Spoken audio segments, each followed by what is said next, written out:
गोरी ही सीता हो यनिया के पातरी ली पहली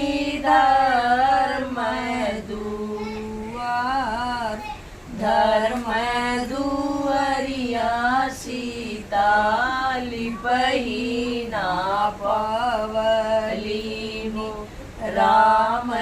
लखन दोनों ठाड़ पिछवा उलटी जब चितमय शीतल रानी राम लखन दोनों ठाड़ बैठान मोरे राम चनन किया हो लेहू न बेनिया बयार कहाँ पौलू मोरी सीता चनन चौकिया हो कहाँ पवलू बेनिया बयार लोहरे घरे पवली स्वामी चनन चौकिया हो धरकारे घरे बेनिया बयार ऐसी है बचनिया मानव शीतल रे गंगा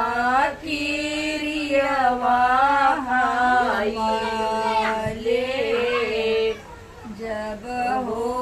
शीतल रे गंगा हाथे लियो गंगा में परे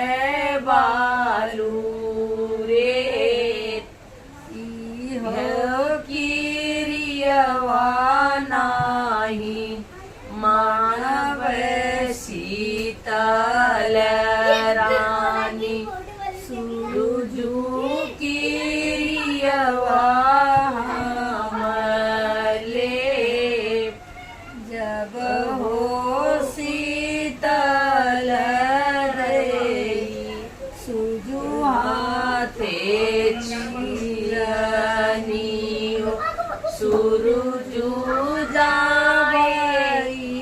नयालो इहो बचनिया नाई मानव शीतल तुलसी किरियवा हमले जब हो शीतल देई अग्नि हाथे छुअनियो अग्नि भइली ठंडा पानी इहो किरियवा नाही मानव शीतल देई तुलसी किरियवा हमले जब हो